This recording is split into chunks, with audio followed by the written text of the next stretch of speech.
Hi, and welcome back to Beans and Bezels. Egard is a watch brand that was established in 2012, and I've come across their watches a few times while window shopping for watches online. This brand appears to be more in the fashion and trendy watch category and less in the micro brand realm, even though they certainly fit most definitions for a micro brand. The brand was founded by Ilan, and he started this brand to honor his relationship with his father, and they now operate this company together. They're based in the United States and Canada, but these watches appear to be all manufactured in China. They even managed to get these watches on the hands of some famous celebrities, which I thought was pretty cool. The watch we'll be looking at today is the Quantus Carbon, and I think is among their better watches that they currently offer. Some of their watches look like straight up catalog watches, but this one caught my eye because of its unusual shape and the interesting movement. This watch has a retail price of 550 US dollars but is currently available for 495. This is a statement piece, a conversation starter, and is certainly not for those with a more conservative palate. Let's check it out. The case measures 42.5 millimeters across its widest section, 50 millimeters from lug to lug, and a staggering 15.25 millimeters in height. The case is made of stainless steel but has a gunmetal color that is likely PVD or DLC finished.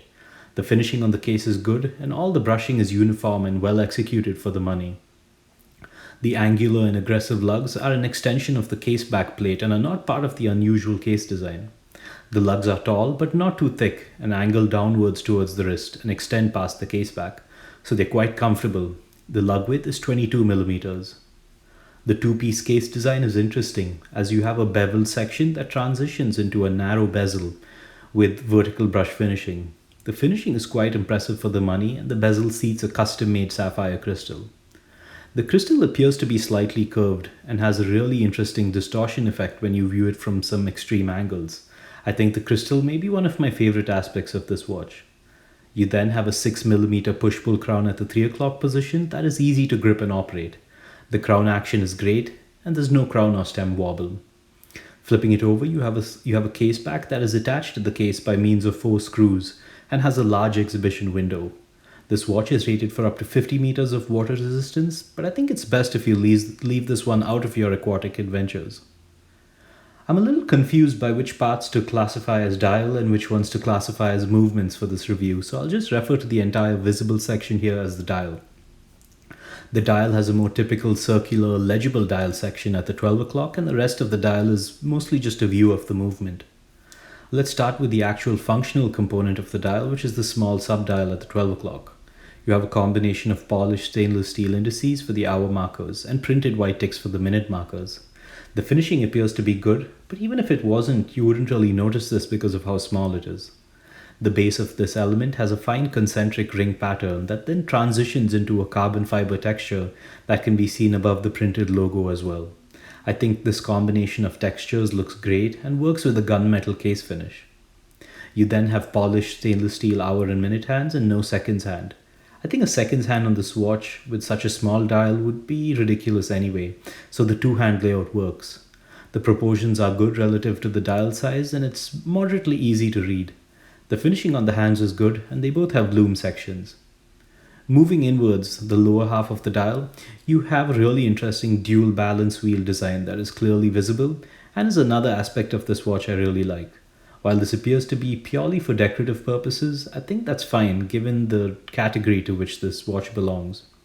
The finishing on all these elements is surprisingly good. If you get up close with a loupe or a macro lens, you will find some small patches of debris and dust, but I think we can let them off the hook for that, considering the price.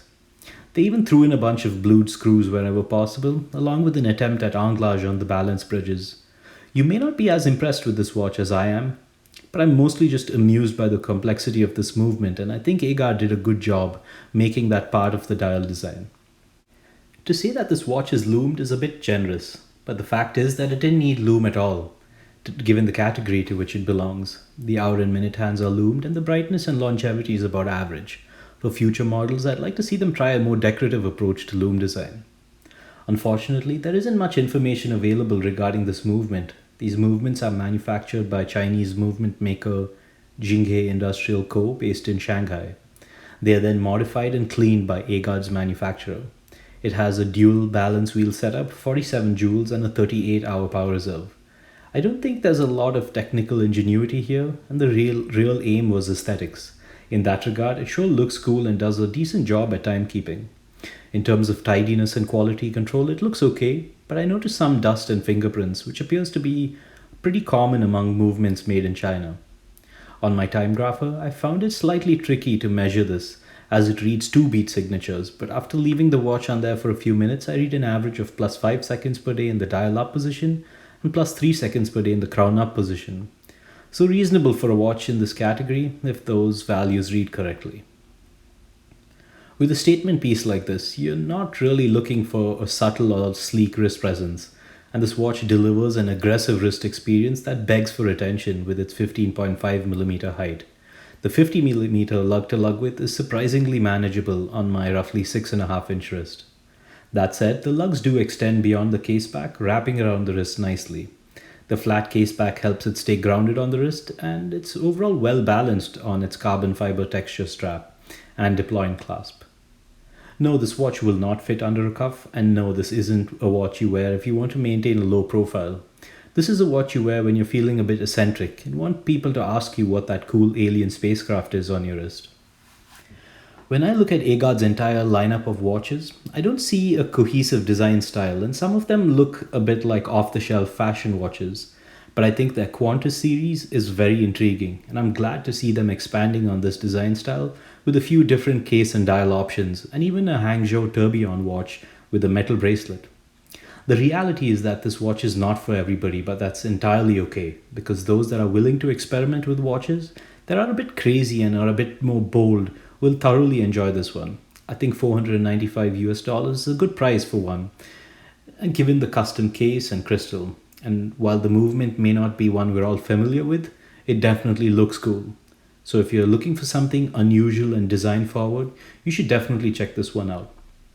As always, thanks for watching, and don't forget to read my other reviews in the link below.